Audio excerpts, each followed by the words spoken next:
નમસ્કાર. આકાશવાણી અમદાવાદ વડોદરા પ્રાદેશિક સમાચાર રિધિ ઉંઢાડ વાંચે છે. સૌપ્રથમ મુખ્ય સમાચાર.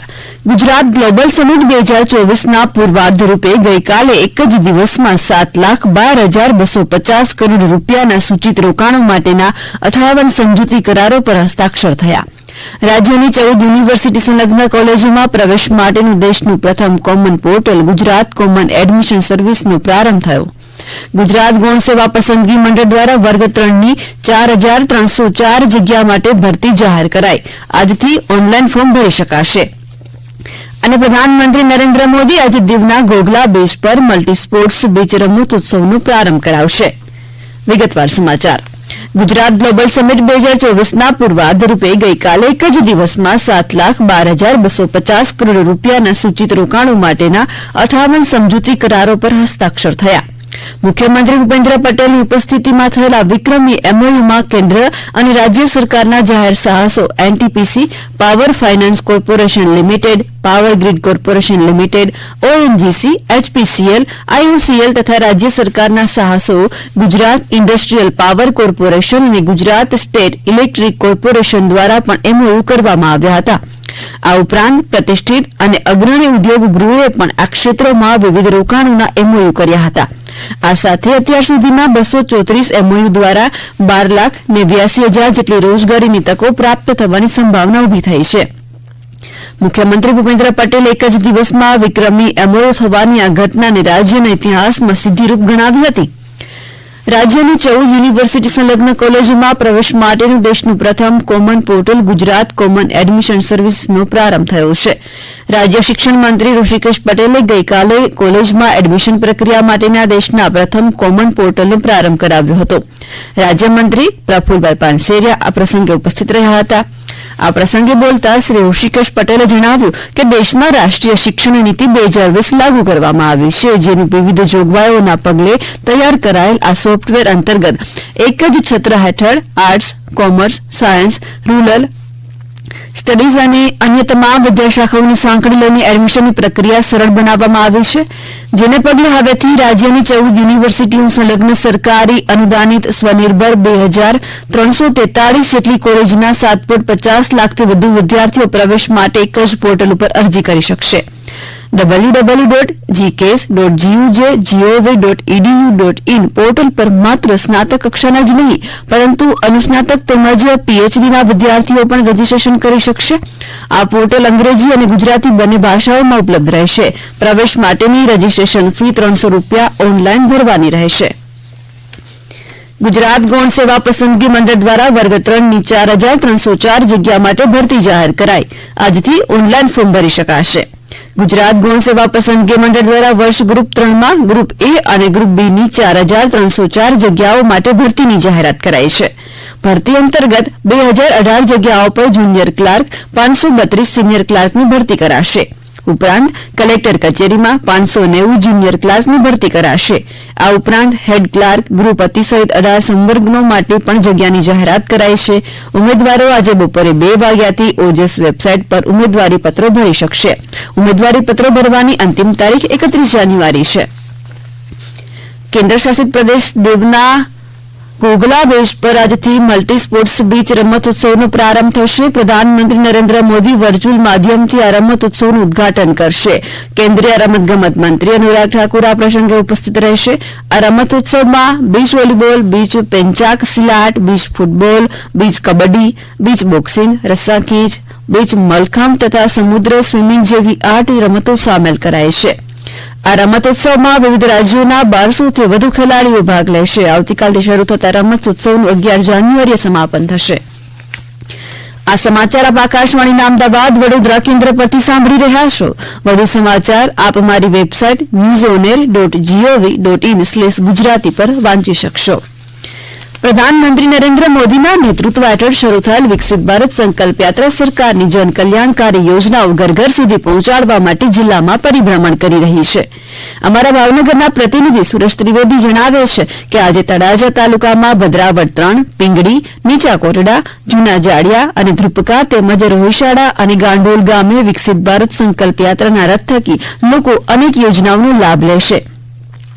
અમારા પાટણના પ્રતિનિધિ રમેશ સોલંકી જણાવે છે કે પૂર્વ કેબિનેટ મંત્રી દિલીપજી ઠાકોરે ગઈકાલે પાટણના ગોવાના ખાતે વિકસિત ભારત સંકલ્પ યાત્રા કાર્યક્રમમાં સંબોધતા જણાવ્યું હતું કે લોકોને જનધન યોજના દ્વારા બેન્કો સાથે જોડવાનું કામ વર્તમાન કેન્દ્ર સરકારે કર્યું છે.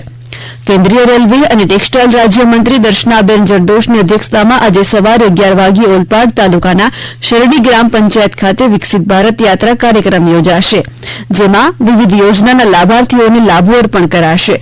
સાથે જ ગ્રામવાસીઓ વિકસિત ભારત માટે સામૂહિક સંકલ્પ પણ ગ્રહણ કરશે. સાબરકાંઠાના પંચવટી કંપા ગામની મહિલાઓ સખી મંડળની જૂથની મીટીંગમાં પ્રાકૃતિક ખેતીની માહિતી મેળવી ખૂબ સારું ઉત્પાદન લઈ રહી છે. વિકસિત ભારત સંકલ્પ યાત્રામાં કૃષિ દુર્ગા મિશન મંગલમ સાથે જોડાયેલા રેખાબેન પટેલે મેરી કહાની મેરી જુબાની અંતર્ગત પોતાનો અનુભવ વર્ણવતા આ મુજબ જણાવ્યું હતું. મારું નામ રેખાબેન કમલેશભાઈ પટેલ, પંચવટી કંપા. ઘણા વર્ષ થયા અમે દુર્ગા મિશન મંગલમમાં જોડાયેલા છીએ અને ઘણી બધી જૂથની મિટિંગો કરી. અત્યારે અમે પ્રાકૃતિક ખેતીમાં તરફ વળી રહ્યા છીએ અને ઘણી બધી ખેતીમાં અમે લાભ મળે છે. અમે અત્યારે ઘણું ઉત્પાદન મેળવી રહ્યા છીએ. ખેડૂતોને ઝડપથી અને આધુનિક માહિતી મળી રહે તે ઉદ્દેશ્યથી તાપીમાં કૃષિ વિજ્ઞાન કેન્દ્રના વૈજ્ઞાનિકોએ QR કોડની ટેકનોલોજી વિકસાવી છે. આ ટેકનોલોજીના માધ્યમથી ખેડૂતો ખેતી પશુપાલનને લગતી નવી પદ્ધતિઓ, રોગ જીવાત જેવા પ્રશ્નોનું ઘરે બેઠા નિરાકરણ મેળવી રહ્યા છે. અંધારવાડી ગામના ખેડૂત ચેતન ઢોડિયાએ પોતાનો અનુભવ રજૂ કરતા આ મુજબ જણાવ્યું હતું. મારું નામ ઢોલિયા ચેતન કુમાર છે. હું અમદાવાદની જે ગામનો રહેવાસી છું. આજે હું પશુપાલન સાથે સંકળાયેલો છું. જ્યારે કેવી રીતે જણાવવામાં ત્યારે ટાઈમ અને બચત થાય છે અને જે કોઈ પ્રોબ્લેમ હોય તે નિવારણ આવી શકાય છે. અને જ્યાં નેટવર્ક પ્રોબ્લેમ નહીં ત્યાં પૂછ પાડીને જ્યાં નેટવર્ક આવે ત્યાં પીએસ કેમેરા ડાઉન કરીને પ્રોબ્લેમનું નિવારણ લાવી શકાય છે. રાજ્યપાલ શ્રી આચાર્ય દેવવ્રતના અધ્યક્ષસ્થાને આજે જૂનાગઢ કૃષિ યુનિવર્સિટીનો 19મો પદવીદાન સમારોહ યોજાશે, જેમાં જુદી જુદી વિદ્યાશાખાના 628 વિદ્યાર્થીઓને પદવી એનાયત કરવામાં આવશે. અમારા જૂનાગઢના પ્રતિનિધિ સંજીવ મહેતા જણાવે છે કે ઉચ્ચ ગુણાંક મેળવનાર 64 વિદ્યાર્થીઓને સુવર્ણ ચંદ્રક તથા રોકડ રકમ આપવામાં આવશે.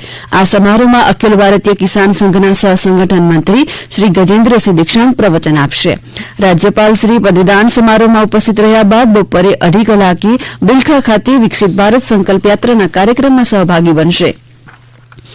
રાજ્યમાં આગામી 7મી જાન્યુઆરીએ ગુજરાત વહીવટી સેવાની વિવિધ વર્ગોની યોજાનાર પરીક્ષા અંતરાળ પંચમહાલ જિલ્લામાં પરીક્ષાના સુચારુ આયોજન માટે પંચમહાલ જિલ્લા કલેક્ટરના અધ્યક્ષસ્થાને ગઈકાલે પરીક્ષા સમિતિની એક બેઠક યોજાઈ.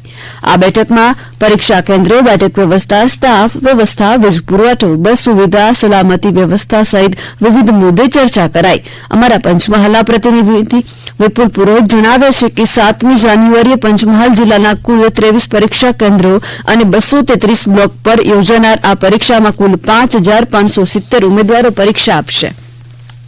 રાજકોટના જેતપુર તાલુકાના નવાગઢ નગરપાલિકા વિસ્તાર માટે 9મા તબક્કાનો સેવા સેતુ કાર્યક્રમ યોજાયો હતો, જેનો લાભ જેતપુર નવાગઢ નગરપાલિકાના વોર્ડ નંબર 1 થી 5ના નગરજનોએ લીધો હતો. આ કાર્યક્રમમાં સરકારશ્રીના ઉજ્જવલા યોજના, કુંવરબાઈનું મામેરું, ખેતીવાડીને લગતી જુદી જુદી યોજનાઓ સહિત 56 જેટલી યોજનાકીય સેવાઓ એક જ સ્થળે વહીવટી તંત્ર દ્વારા નગરજનોને પૂરી પાડવામાં આવી હતી. બોટાદ શહેરની સરકારી સોનાવાલા હોસ્પિટલમાં કેન્દ્રીય મંત્રી મહેન્દ્ર મુજપરા અને સાંસદ ભારતીબેન શિયાળ દ્વારા ડાયાલિસિસ સેન્ટરનું ઉદઘાટન કરવામાં આવ્યું. અમારા બોટાદ જિલ્લાના પ્રતિનિધિ પ્રકાશ ભીમાણી જણાવે છે કે આ હોસ્પિટલમાં 12 બેડની સુવિધા પણ ઉપલબ્ધ કરવામાં આવી છે. આગામી ઉત્તરાયણ પર્વને લઈ દાહોદ કલેક્ટર કચેરી ખાતે જિલ્લા કલેક્ટરની અધ્યક્ષતામાં કરુણા અભિયાન 2024 અંતર્ગત બેઠક યોજાઈ હતી. અમારા દાહોદના પ્રતિનિધિ પ્રેમશંકર કડિયા જણાવે છે કે કરુણા અભિયાન 2024 માટે વન વિભાગ દ્વારા પશુ ચિકિત્સા અધિકારી, પશુપાલન વિભાગના સહયોગથી જિલ્લા કક્ષાએ 1 અને રેન્જ કક્ષાએ 10 કંટ્રોલ રૂમ કાર્યરત કરવામાં આવ્યા છે. અંતે મુખ્ય સમાચાર ફરી એકવાર. ગુજરાત ગ્લોબલ સમિટ 2024ના પૂર્વાર્ધ રૂપે ગઈકાલે એક જ દિવસમાં 7,12,250 કરોડ રૂપિયાના સૂચિત રોકાણો માટેના 58 સમજૂતી કરારો પર હસ્તાક્ષર થયા. રાજ્યની 14 યુનિવર્સિટી સંલગ્ન કોલેજોમાં પ્રવેશ માટેનું દેશનું પ્રથમ common portal Gujarat common admission સર્વિસનો પ્રારંભ. ગુજરાત ગુણ સેવા પસંદગી મંડળ દ્વારા વર્ગ 3ની 4,304 જગ્યા માટે ભરતી જાહેર કરાઈ. આજથી ઓનલાઈન ફોર્મ ભરી શકાશે. પ્રધાનમંત્રી નરેન્દ્ર મોદી આજે દીવના ઘોઘલા બીચ પર મલ્ટી સ્પોર્ટ્સ બીચ રમતોત્સવનો પ્રારંભ કરાવશે. આકાશવાણીના અમદાવાદ વડોદરા કેન્દ્ર પરથી પ્રાદેશિક સમાચાર પૂરા થયા.